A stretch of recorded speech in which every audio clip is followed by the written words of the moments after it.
Είμαι πολύ ενθουσιασμένος γιατί έχω την τιμή να μιλάω μαζί με τον ένα και μοναδικό τραγουδιστή που με το ταλέντο και τη μουσική του καταφέρνει να μας ξεσηκώσει και να μας φτιάξει τη διάθεση. Μιλάω φυσικά για τον Πάνο Κιάμο. Χαιρετάω τηλεφωνικώς τον Πάνο Κιάμο. Γεια σου Πάνο. Γεια σου Κυριάκο. Ολοκληρώθηκε με επιτυχία άλλη μία σεζόν στο Ποσειδόνιο μετά από 9 συνεχόμενους μήνες τετραήμερων εμφανίσεων. Είστε ένας από τους πιο κορυφαίους τραγουδιστές στην Ελλάδα. Με τετραήμερο σοου κάθε εβδομάδα, πώς ήταν η αντίδραση του κοινού?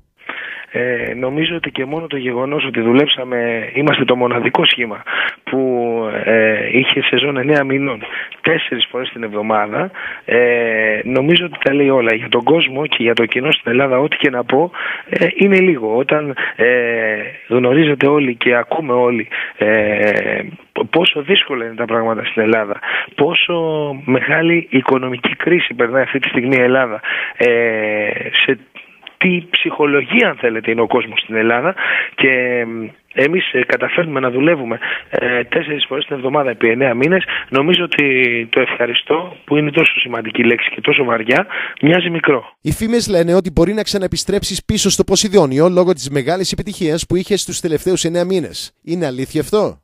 Είναι αληθινές και θα ξεκινήσουμε τέλος Μαρτίου στο Ποσειδόνιο. Το τελευταίο CD του Πάνου Κιάμου με τίτλο «Ολοκαίνουριος» κυκλοφορεί από τη Universal Music. Περιέχει τις μεγάλες επιτυχίες από Δευτέρα, «Άιντε να μην τρελαθώ», «Ολοκαίνουριος» και «Δεν γυρνάω σελίδα». Όπως όλοι γνωρίζουμε, η τελευταία δισκογραφική σου δουλειά πήγε 10 φορές πλατινένια την πρώτη μέρα κυκλοφορίας. Πέστε μας για την τεράστια επιτυχία σου για το άλμπουμ αυτό. Κοίταξε, νομίζω για μένα ότι το σημαντικό δεν είναι πόσες φορές γίνεται πλατινένιο ένα άλμπουμ, αλλά αν ο κόσμος βρίσκει μέσα τραγούδια που να τα αγαπά, που να του αγγίζουν την ψυχή. Αυτό νομίζω ότι το πετύχαμε σε αυτή τη δισκογραφική δουλειά, γι' αυτό και μπορώ να τη θεωρώ πολύ πετυχημένη. Βέβαια, μια πετυχημένη δουλειά σε γεμίζει με ευθύνη και άγχος, αν θέλεις, για το επόμενο βήμα. Γιατί όταν κάτι πάει καλά, πρέπει το επόμενο βήμα να είναι τουλάχιστον εισάξιο του επόμενου, του προηγούμενου. Συγγνώμη. Και το επόμενο βήμα θα είναι πότε? Το επόμενο βήμα θα είναι, πιστεύω ότι ένα μπρομπομπό θα ακούσουμε μέσα στο Μάρτιο, και ίσως έχουμε και ένα single μέσα στον Απρίλιο-Μάιο ή και ολόκληρη δισκογραφική δουλειά. Εξαρτάται πότε θα έχουμε όλο το υλικό.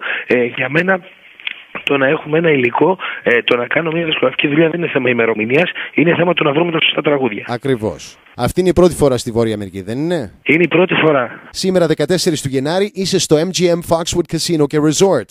Μετά από το Foxwood, τι πλάνα έχεις πριν τη συναυλία του Τορόντο? Θα επισκεφτούμε λίγο τη Νέα Υόρκη, να τη δούμε από κοντά, γιατί πλέον εγώ την έχω δει μόνο μέσα από ταινίες, και θα έρθουμε και νωρίς στο Τορόντο, θα έρθουμε μεσοβδόμαδα στο Τορόντο, 2 με 3 μέρες, γιατί θα έρθουμε και οδικός, γιατί θέλουμε να επισκεφτούμε τους καταρρεύσεις του Νιαγάρα, να τα δούμε από κοντά όλα αυτά τα πράγματα, και θα έρθουμε στο Τορόντο, αν και άκουσα ότι ήδη έχει ξεκινήσει και κάνει πολύ κρύο. Θα σου έλεγα για τώρα. ελληνικά δεδομένα. Θα σου έλεγα και μου τώρα. είπαν εδώ ότι είναι πολύ μαλακά. Εκεί είναι μαλακά σίγουρα. Εδώ σήμερα -20 η θερμοκρασία. -20, ωραία. Θα σου έλεγα τώρα, εκτός από το ταλέντο σου στο τραγούδι, εύχομαι να έχεις και ταλέντο στο σκι, να κάνεις skating στον πάγο, γιατί εδώ ξέρεις. Έχουμε και χιόνια και κρύο. Στο σκι δεν είμαι καθόλου καλός. Πρέπει να μάθεις. Θα μάθουμε, θα προλάβουμε να μάθουμε. Κάνε μας μια περιγραφή, έτσι, δώσε μας μια μικρή εικόνα το τι έχει να περιμένει ο κόσμος εδώ στη συναυλία σου στο Τορόντο στις 20 του Γενάρη. Εγώ έχω να πω ότι καταρχάς θεωρώ μεγάλη μου τιμή το γεγονός ότι με καλέσατε στο Τορόντο, και ευχαριστώ τους Έλληνες του Καναδά για αυτή τη μεγάλη τιμή που μου κάνουν, και που πληρώνουν ένα ακριβό εισιτήριο με βάση την εποχή.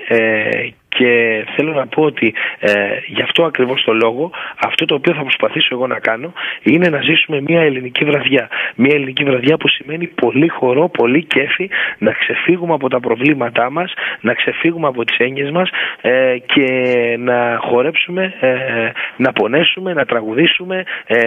Γενικά να είναι ένα 4ωρο, 5ωρο που θα έχουμε πολύ κέφι και όσο το δυνατόν μεγαλύτερη, έτσι θα γεμίσουν οι μπαταρίες μας. Πάνο μου, είσαι ένας από τους αγαπημένους μου τραγουδιστές. Συγχαρητήρια για την τεράστια επιτυχία σου και σου εύχομαι καλή επιτυχία στην περιοδεία σου στη Βόρεια Αμερική και ένα αξέχαστο γλέντι εδώ στο Τορόντο. Να είσαι καλά Κυριάκο, εγώ σε ευχαριστώ, να είσαι καλά.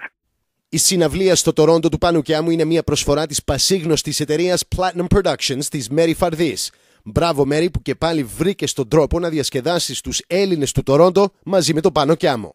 For tickets to Panos Kiamos' concert on Friday, January the 20th in Toronto, call 416-702-9040.